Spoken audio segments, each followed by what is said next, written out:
गणतंत्र दिवस की परेड में हिस्सा लेने वाले कलाकार, एनएसएस, एनसीसी के साथियों, इस समय देश अपनी आजादी का अमृत महोत्सव मना रहा है और जब एक युवा देश इस तरह के किसी ऐतिहासिक अवसर का साक्षी बनता है तो उसके उत्सव में एक अलग ही उत्साह दिखता है। यही उत्साह मैं अभी करियप्पा ग्राउंड में भी देख रहा था। ये भारत की उस युवा शक्ति के दर्शन हैं जो हमारे संकल्पों को पूरा करेगी, जो 2047 में जब देश आजादी के 100 साल पूर्ण करेगा, 2047 के भव्य भारत का निर्माण करेंगी। मुझे गर्व है कि मैं भी कभी आप ही की तरह एनसीसी का सक्रिय कैडेट रहा हूं।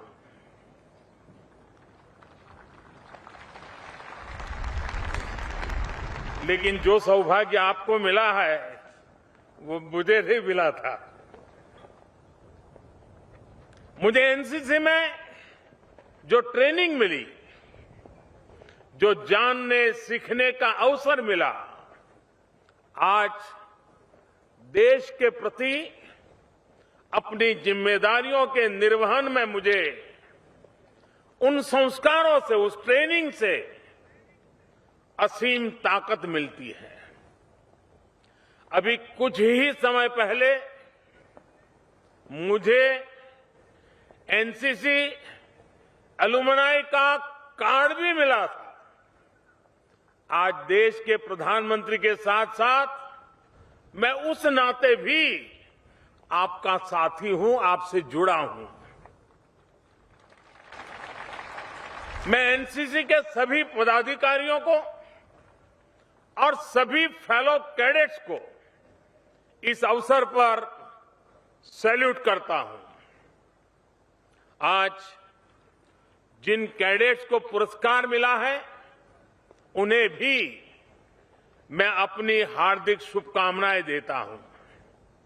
आज महान स्वतंत्रता सेनानी, पंजाब केसरी लाला लाजपत राय जी की जयंती भी है।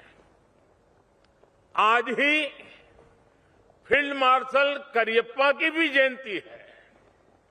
राष्ट्र निर्माण में अहम भूमिका निभाने वाले देश के इन वीर सपूतों को मैं आदरपूर्वक नमन करता हूं। साथियों, आज जब देश नए संकल्पों के साथ आगे बढ़ रहा है, तब देश में एनसीसी को मजबूत करने के लिए भी हमारे प्रयास जारी है। इसके लिए देश में एक हाई लेवल रिव्यू कमेटी की स्थापना की गई है। पिछले 2 सालों में हमने देश के सीमावर्ती क्षेत्रों में 1 लाख नए कैडेट्स बनाए हैं। मुझे खुशी है कि एनसीसी कैडेट्स की ट्रेनिंग में सिमुलेशन जैसी आधुनिक टेक्नोलॉजी का इस्तेमाल भी बढ़ रहा है। हमारे एजुकेशन सिस्टम को एनसीसी से जोड़ने के लिए भी देश कई कदम उठा रहा है। पूरी तरह से सेल्फ फाइनेंसिंग स्कीम के तहत 1 लाख कैडेट्स का विस्तार देश की कॉलेजों में किया गया है। 1 लाख कैडेट्स को लेकर यही प्रयास अब स्कूलों में भी शुरू किया गया है। नई राष्ट्रीय शिक्षा नीति के तहत देश की 90 यूनिवर्सिटीज ने एनसीसी को इलेक्टिव सब्जेक्ट के रूप में भी शुरू किया है। मैं आज यहां बड़ी संख्या में गर्ल कैडेट्स को देख रहा हूं। ये देश के बदलते मिजाज का प्रतीक है। देश को आज आपके विशेष योगदान की जरूरत है। देश में आपके लिए आज अपार अवसर मौजूद है। अब देश की बेटियां सैनिक स्कूलों में एडमिशन ले रही है। सेना में महिलाओं को बड़ी जिम्मेदारियां मिल रही हैं। एयरफोर्स में देश की बेटियां फाइटर प्लेन उड़ा रही है। ऐसे में हमारा प्रयास होना चाहिए कि एनसीसी में भी ज्यादा से ज्यादा बेटियां शामिल हो। जिन बेटियों ने खुद एनसीसी ज्वाइन किया है, वो इसके लिए एक प्रेरणा बन सकती है। साथियों, देश के प्रसिद्ध कवि माखनलाल जी चतुर्वेदी की एक कविता, और उस कविता की पंक्तियों में उन्होंने कहा, भूखंड बिछा, भूखंड बिछा आकाश ओढ़, नए नोदक ले, मोदक प्रहार, ब्रह्मांड हथेली पर उछाल, अपने जीवन धन को निहार। ये पंक्तियां सामर्थ्य की पराकाष्ठा का वर्णन करती है। शक्ति ऐसी हो कि भूखंड को बिछा सके, आकाश को ओढ़ सके, ब्रह्मांड को हथेली पर उछाल सके। ताकत ऐसी हो कि कठिन से कठिन परिस्थिति का भी हंसकर, डटकर मुकाबला कर सके। आज मां भारती भारत के युवाओं से यही आह्वान कर रही है। भूखंड बिछा, आकाश ओढ़, नए नोदक ले, मोदक प्रहार, ब्रह्मांड हथेली पर उछाल, अपने जीवन धन को निहार। आने वाले 25 साल का अमृतकाल देशभक्ति के ज्वार का है। और आज चुनौती इस बात की नहीं है कि दुनिया में कोई इसे स्वीकार करेगा या नहीं। आज महत्व इस बात का है कि जब दुनिया भारत को इतनी उम्मीदों के साथ देख रही है, इतने भरोसे के साथ देख रही है, तो भारत अपने प्रयासों में कहीं से भी कमजोर तो नहीं पड़ जाएगा। आज आजादी के अमृत महोत्सव में भारत ने जो संकल्प लिए हैं, जो अभियान शुरू किए हैं, वो निरंतर नई ऊर्जा पाते रहें। इसका बहुत बड़ा दायित्व हमारे देश के कोटि कोटि नौजवानों पर है। आज इस समय जितने भी युवक युवतियां एनसीसी में हैं, एनएसएस में हैं, उसमें से ज्यादातर इस शताब्दी में ही पैदा हुए हैं। आपको ही भारत को 2047 तक बड़े आन बान शान के साथ लेकर जाना है। इसलिए आपकी कोशिश है, आपके संकल्प,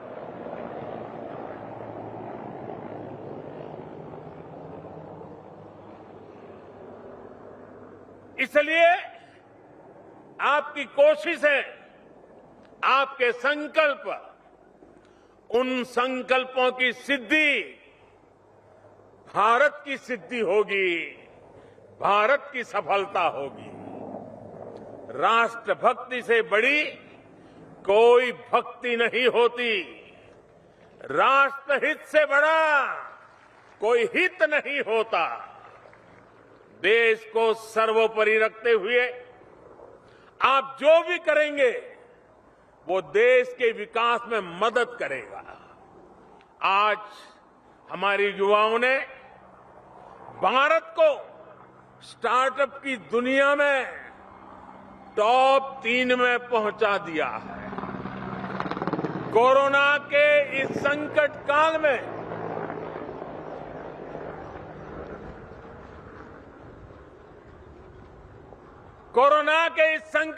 में जितने यूनिकॉर्न बने हैं वो भारत के युवाओं का शक्ति प्रदर्शन है। आप कल्पना कर सकते हैं 50 से ज्यादा यूनिकॉर्न कोरोना काल के दौरान अस्तित्व में आए हैं। और आपको तो पता ही होगा, एक एक यूनिकॉर्न, एक एक स्टार्टअप की पूंजी 7,500 करोड़ रुपए से ज्यादा है। ये क्षमता, ये सामर्थ्य बहुत बड़ा विश्वास जगाता है। और जानते हैं इसमें सबसे बड़ी बात क्या है कि हजारों स्टार्टअप्स देश की किसी न किसी आवश्यकताओं को पूरा करने के लिए बने हैं। कोई कृषि क्षेत्र में नया कर रहा है, कोई सप्लाई चेन को सुधारने के लिए नया कर रहा है, कोई शिक्षा के क्षेत्र में बदलाव के लिए कुछ नया कर रहा है। इनमें देश के लिए कुछ करने का जज्बा है, कुछ कर गुजरने का जज्बा है। साथियों, जिस देश का युवा राष्ट्र प्रथम, नेशन फर्स्ट की सोच के साथ आगे बढ़ने लगता है, उसे कोई दुनिया की कोई ताकत रोक नहीं सकती है। आज खेल के मैदान में भारत की सफलता भी इसी का एक बड़ा उदाहरण है। खिलाड़ी की प्रतिभा, खिलाड़ी का संकल्प, उन सारी बातों का अपना महत्व है ही। खिलाड़ी के परिश्रम का भी बहुत महत्व है, लेकिन अब उसकी हार जीत के साथ 130 करोड़ देशवासी जुड़ जाते हैं। भारत का युवा किसी भी मैदान में किसी से टक्कर ले रहा है तो पूरा देश उसके पीछे एकजुट हो जाता है। खिलाड़ियों में भी ये भावना प्रबल है कि मैं पुरस्कार के लिए नहीं, अपने देश के लिए खेल रहा हूं। इसी भावना के साथ हर क्षेत्र में भारत के युवाओं को, देश की भावी पीढ़ी को आगे बढ़ाना है। साथियों, कोरोना के इस काल ने पूरी दुनिया को हम भारतीयों के अनुशासन, हम भारतीयों की समाज शक्ति का परिचय दिया है। अब जनता कर्फ्यू के दौरान पूरा देश कोरोना से लड़ने के लिए एकजुट हो गया तो पूरा विश्व हैरान हो गया था। कुछ लोग हमारे समाज को कोसते हैं, लेकिन इसी समाज ने दिखा दिया कि जब बात देश की हो तो उससे बढ़कर कुछ नहीं। जब सही दिशा मिले, सही उदाहरण मिले, तो हमारा देश कितना कुछ करके दिखाता है। ये उसका उदाहरण है। आप एनसीसी और एनएसएस के युवाओं ने भी कोरोना के इस संकट में अपने सेवाभाव से सभी का दिल जीता है। अब आपके ये भी दायित्व है कि जो कुछ आपने एनसीसी में सीखा है वो सिर्फ जब यूनिफॉर्म पहना हो तभी काम में आए, ऐसा नहीं होता है। वो आपके पूरे जीवन में इसी तरह कैसे बना रहे, समय समय पर कैसे प्रकट होता रहे। आपको ये भी सोचना चाहिए कि एक कैडेट के तौर पर जो सीखा है उसका समाज को कैसे लाभ होगा। जैसे आप अगर किसी गांव में रहते हैं तो आप पता कर सकते हैं कि कहीं उस गांव में कोई विद्यार्थी स्कूल छोड़ करके ड्रॉप आउट तो नहीं है। आप उससे मिलेंगे, उसकी दिक्कतें समझेंगे, उसकी पढ़ाई फिर से शुरू हो इसके लिए प्रयास करेंगे तो एनसीसी की भावना को आप आगे बढ़ाएंगे। अब स्वच्छता का अभियान को बढ़ावा देने के लिए भी अपने गांव, मोहल्ले, अपने शहर, कस्बे में अलग अलग टीमें बना सकते हैं, क्योंकि आपने यहां पर लीडरशिप के गुण सीखे हैं। अब उसको अप्लाई करना है समाज में। जिस तरह आपने समुद्री तटों की सफाई के लिए पुनीत सागर अभियान चलाया था, बहुत प्रशंसा पाई थी, वो एनसीसी के कार्यकाल के बाद भी जारी रहना चाहिए। जैसे आजकल देश में कैच द रेन, इसका एक जन आंदोलन चल रहा है। बारिश के पानी को हम कैसे बचाएं, जो हमारे तालाब है, जो झील है, उन्हें कैसे साफ रखें, इस दिशा में भी आप लोगों को जागरूक कर सकते हैं। साथियों, आजादी की लड़ाई में महात्मा गांधी ने देश के सामान्य मानवी को ऐसी ऐसी प्रवृत्तियों से जोड़ा था जिनसे लोगों की रोजी रोटी भी चलती थी, लेकिन साथ साथ देशभक्ति का आंदोलन भी गति पकड़ता था। जैसे कोई सूत काटने का काम करता था, कोई प्रौढ़ शिक्षा से जुड़ा था, कोई गौ पालन से जुड़ा होकर काम करता था, कोई स्वच्छता का काम करता था। इन सारे विषयों को गांधी जी ने आजादी के आंदोलन से जोड़ दिया था। इसी तरह आजादी के अमृतकाल में आज से लेकर अगले 25 वर्ष हम सबको, आपको, अपनी प्रवृत्तियों को, अपने कार्यों को देश के विकास के साथ, देश की अपेक्षाओं के साथ, देश की आकांक्षाओं के साथ जोड़ना है।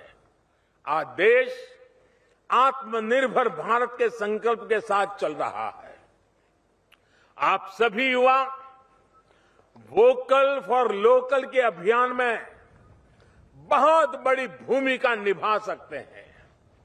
अगर भारत के युवा ठान लें कि जिस चीज के निर्माण में किसी भारतीय का श्रम लगा है, किसी भारतीय का पसीना बहा है, सिर्फ वही चीज इस्तेमाल करेंगे तो भारत का भाग्य तेज गति से बदल सकता है। वोकल फॉर लोकल का मंत्र सीधे सीधे देश के युवाओं से भी जुड़ा हुआ है। जब लोग स्थानीय उत्पादों को खरीदेंगे तो स्थानीय उत्पादन भी बढ़ेगा, उसकी क्वालिटी भी इंप्रूव होती जाएगी। जब स्थानीय उत्पादन बढ़ेगा तो इस वजह से स्थानीय स्तर पर रोजगार के नए साधन भी बढ़ेंगे। साथियों, ये समय टेक्नोलॉजी और इनोवेशन का है। ये समय डिजिटल क्रांति का है। इस युग का अगर कोई नायक है तो वो आप मेरे सभी युवा साथी हैं। इसलिए बदलाव के इस दौर में बतौर कैडेट कई नई जिम्मेदारियां आपके पास है। आपको इस क्रांति में भारत को लीडर बनाने के लिए देश को अपना नेतृत्व देना है और साथ ही इसकी चुनौतियों का मुकाबला भी करना है।